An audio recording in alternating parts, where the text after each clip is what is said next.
ton monte d'un cran ici à la salle de conférence de la communauté urbaine de Bafoussam où va se tenir tout à l'heure la première conférence de presse des Journées mondiales de l'habitat qui se déroule pendant une semaine ici. La conférence de presse que va tenir le ministre de l'Habitat et du Développement urbain, Célétine Kéchakoutès, va permettre aux hommes de médias d'avoir les contours de cette célébration ici à Bafoussam. Ça sera l'occasion pour les hommes de médias de poser autant de questions que possible pour permettre justement, non seulement à ceux qui seront présents aussi, mais au public, aux téléspectateurs de comprendre exactement ce que le ministère de l'Habitat et du Développement urbain recherche dans cette célébration des journées qui viennent avant la date même qui est célébrée en octobre. Pour le dire, comme Madame le ministre le signalait tout à l'heure, c'est par rapport à l'élection présidentielle du Cameroun qui aura donc lieu en octobre prochain, donc raison pour laquelle on a anticipé donc pour cette journée ici à Bafoussam. Monsieur le gouverneur de la région de l'Ouest, Monsieur le gouverneur de la région du Nord-Ouest, Monsieur le vice-président du Conseil économique et social, Monsieur le représentant résident de l'OMS au Cameroun, chef de projet de coopération, partenaires financiers et techniques, Monsieur les sous-préfets, Mesdames et Messieurs les journalistes et professionnels de la communication, distingués invités, Mesdames et Messieurs, je suis très heureuse de vous souhaiter une cordiale bienvenue dans cette belle salle de la communauté, simple polyvalente de la communauté urbaine de Bafoussam, que le maire de ville a bien voulu mettre à notre disposition pour l'organisation de cet important point de presse de lancement de la célébration de la 39e journée mondiale de l'habitat dans notre pays. Je vous exprime dans le même temps mes remerciements d'avoir honoré l'invitation que je vous ai faite. J'y vois ainsi le signe de l'intérêt croissant des médias pour les questions d'urbanisme et d'habitat, ce qui, naturellement, ministériel de ce secteur, car, mesdames et messieurs les professionnels de la communication, la ville inclusive, durable et résiliente, est celle qui est bâtie par tous et ouverte à tous, ne laissant personne sur le côté, tel que voulu par Monsieur le Président de la République, Son Excellence M. Paul Biya. Qu'il me soit ainsi permis d'envie de dire ma profonde et différente gratitude au Président de la République, Son Excellence M. Paul Biya, qui a bien voulu honorer notre célébration en la plaçant sous son très haut patronage. Nul ne doute que cette décision est une traduction de plus de son attention particulière pour la qualité de vie en milieu urbain.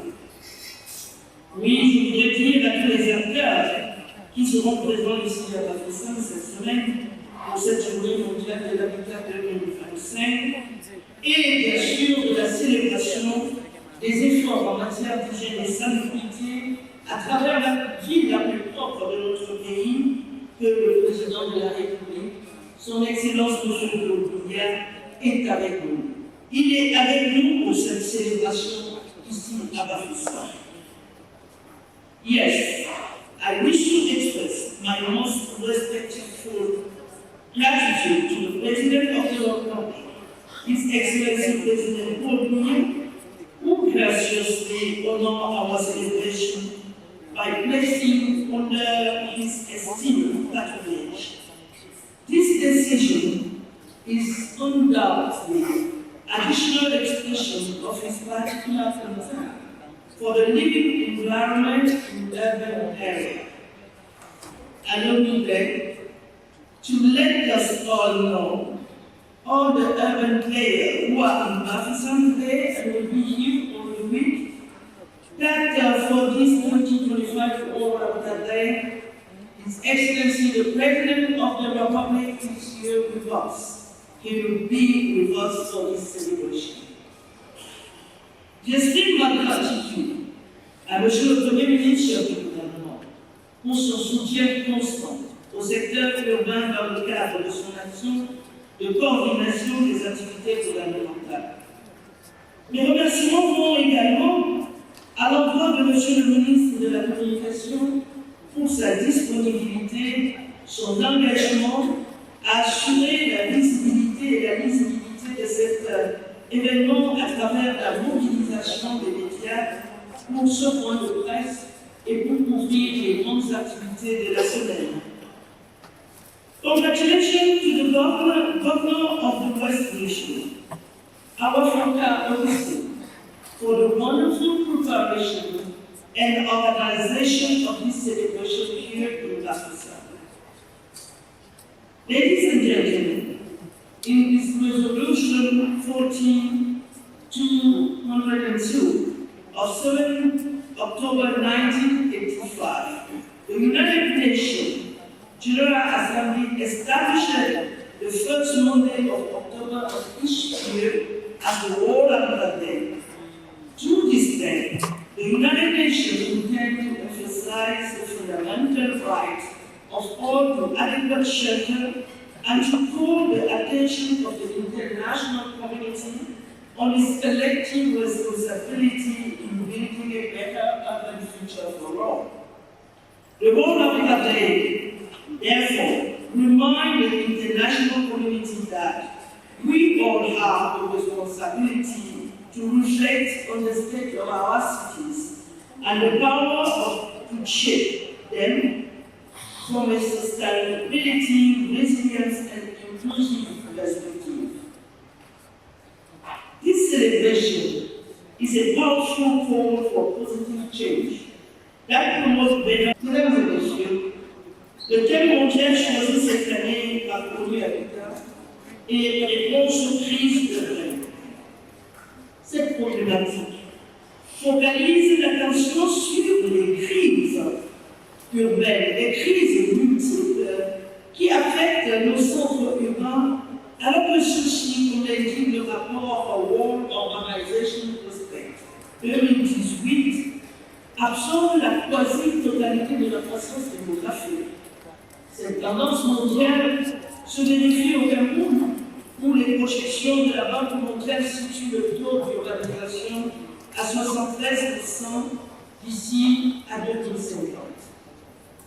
Parmi les défis urbains actuels qui exigent des réponses rapides et pertinentes, je noterai de manière non exhaustive les changements climatiques et leurs corollaires, les catastrophes qui ont provoqué ces dernières années d'importantes pertes matérielles et malheureusement également des pertes en vies humaines, comme près de nous ici à Boaché en 2019.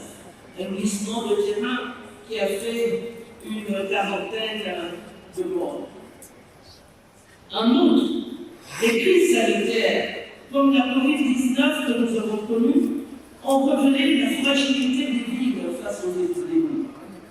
Les crises sécuritaires, quant à elles, accentuent la pression sur les services urbains, le foncier et le logement.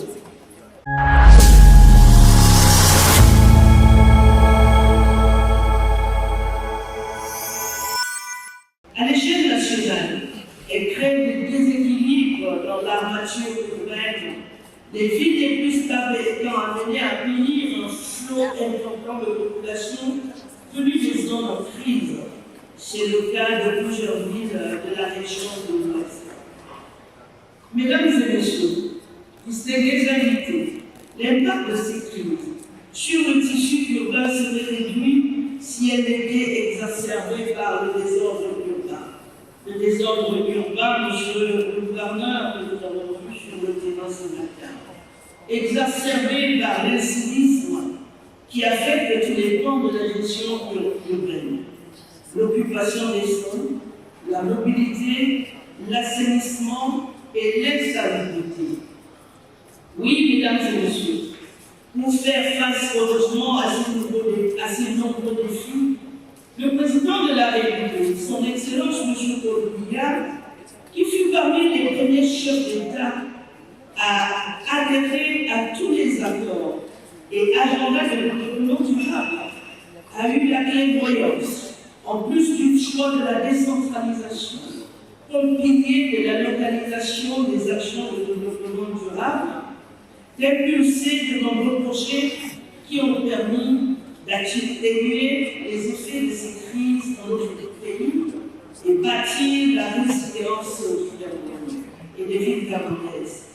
Tenez, ce sont plus de 768 km de voiries urbaines qui ont été réhabilités et construits au cours du mandat des grandes opportunités.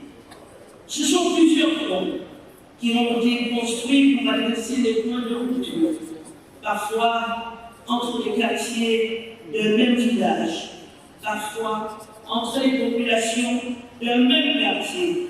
Ce sont près de 268 milliards de francs CFA qui ont été consentis dans le cadre des voies d'accès aux infrastructures sportives, hospitalières et hôtelières lors de l'accueil de la CAN, la jugée la plus exceptionnelle de l'Afrique dans notre pays.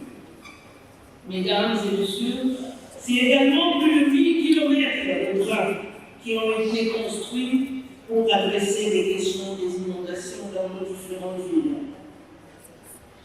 De nouvelles villes ont été également créées pour l'aider dans la Bamako, mais également dans les cités capitales d'autres régions de notre pays. Mesdames et messieurs, pendant toute cette semaine, vous aurez la possibilité de voir toutes ces grandes réalisations à travers les expositions que nous avons au village de l'Habitat, des grandes réalisations du président de la République. Oui, mesdames et messieurs, pour faire face également à ces importants défis, le chef de l'État a eu aussi la belle intuition d'autoriser la célébration de la JMH pendant toute une semaine. L'objectif étant d'offrir aux acteurs urbains un cadre d'échange approfondi et de partage de bonnes pratiques en vue de formuler des réponses durables aux crises urbaines. Afin de maintenir ces réflexions en lien étroit avec nos réalités locales, la déclinaison nationale du thème mondial retenu par l'Habitat de cette année est innover et agir localement face aux crises urbaines pour une gestion durable et participative en faveur du développement durable de notre pays. Cette thématique permet d'analyser le rôle de l'innovation et des actions locales pour une gestion durable, intégrée et participative des villes camerounaises. Elle sert aussi de cadre pour mettre en lumière les réponses qui sont celles du Cameroun face aux défis de l'urbanisation accélérée. En effet, comme je l'ai indiqué à l'entame de mon propos, la clé de compréhension du très haut patronage que le chef de l'État a bien voulu accorder à cet événement se situe dans le fait que la construction d'un avenir urbain meilleur est au cœur de son projet de société. Pour s'en convaincre, mesdames et messieurs, le regard objectif de toute personne qui a connu Bafoussam, qui a connu cette cité, qui nous accueille pour la célébration de la JMH il y a 20 ans ou il y a 30 ans, suffirait amplement à dire ce que fait le chef de l'État dans le cadre de la modernisation des villes. Oui, mesdames et messieurs, Bafoussam est doté aujourd'hui d'une voirie réhabilitée, de nouvelles voies construites, des espaces verts et espaces de loisirs aménagés, des équipements sociaux collectifs et sportifs mis en service, des marchés dignes de ce nom.